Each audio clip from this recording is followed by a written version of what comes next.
I've recently finished watching season 2 of No Doubt in Us, and this is my reaction of the whole season.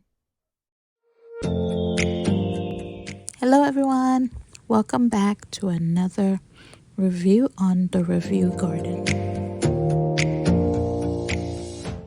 So, if you haven't seen my review slash reaction for season 1 of No Doubt in Us, you can find it in my YouTube channel. And so for season 2 was pretty much a continuation of the story. So season 1 ended, they switched back into their bodies. And season 2 was pretty much them getting closer, trying to stop his uncle because it was his uncle who was planning a takeover. He's like, he should have been the emperor, not um, not the person who's currently the emperor, right? So he was doing all these things. He even came up with this disease. Well, it was really more poison, but it masked itself and it had the same kind of reactions as smallpox. So it made people think they were having smallpox, but in reality, it was just poison, and there was an antidote that can save the people. And one of the people who got hit with it was the Empress.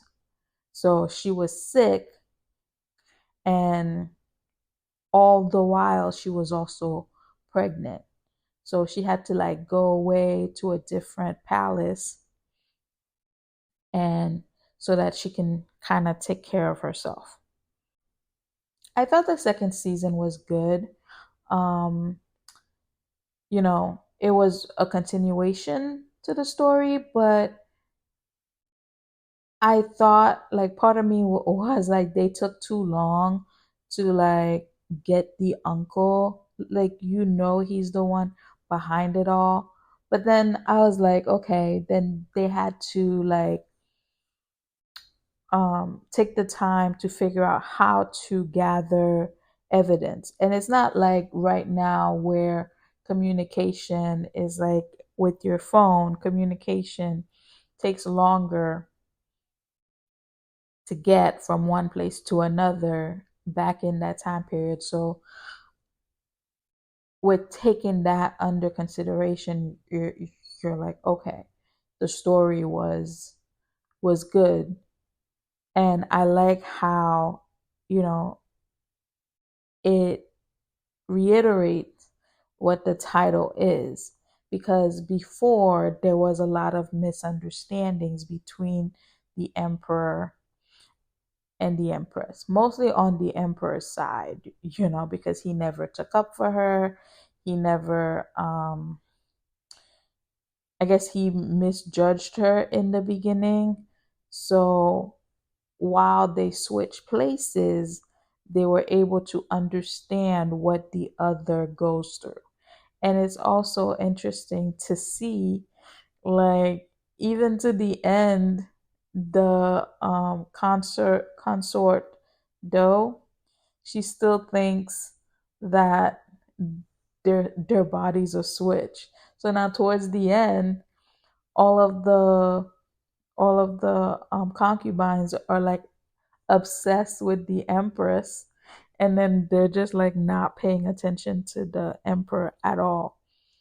But it's not like he's paying attention to them anyway, because now he's just so in love with his wife that he just focuses on his wife. I don't even think, well, with the way they're showing it, I don't even think he's spending like intimate times with the other ones, because normally, like before they switched, it was like he was giving his wife, um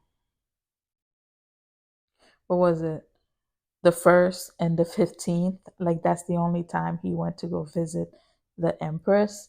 So now he's just, and he even said it. He's like, with the government, with all these other things that he's in charge of, the Empress fills up most of the other parts of his heart. So he doesn't have time for the concubines. And granted, in this show, he only married the concubines for like it was more of a business deal. It wasn't like, oh, because he liked them type of thing. Because I think two of them are his cousins. So it was more of a power move than anything. Um yeah, because I don't even understand the whole point of the younger cousin even coming here and joining his list of concubines. If anything, she just got on Concert Doe's nerve most of the time. And it just, it also shows you like the Empress was right. The Empress was teaching them how to fight. And then, you know, they're like, oh, why do we need to learn this? Why do we need to learn this?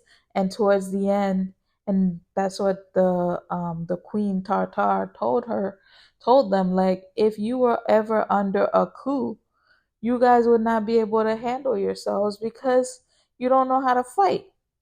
And it's a good thing that when the empress got pregnant, that Concert Doe took over.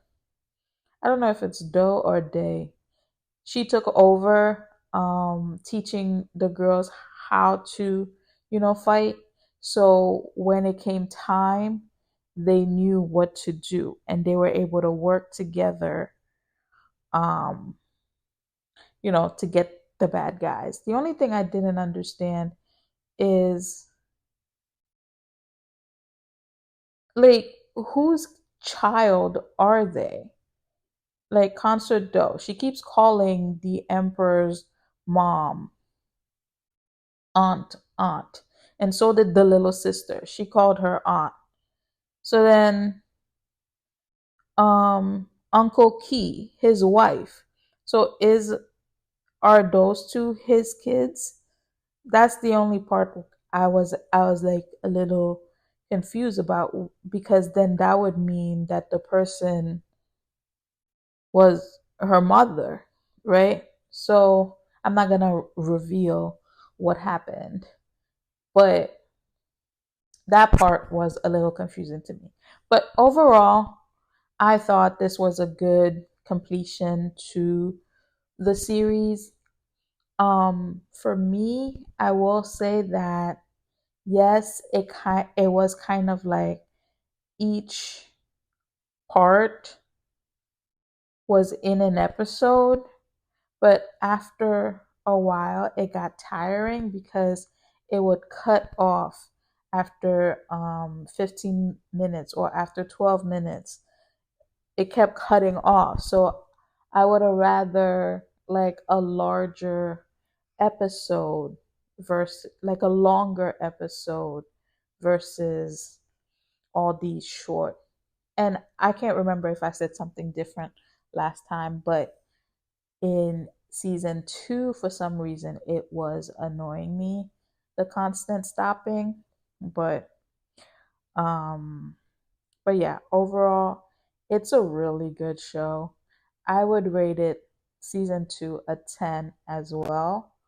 But for me, the best part was season 1 because you got to see the interaction between them. You got more emotions. You got, because season 1 was more about them and their love,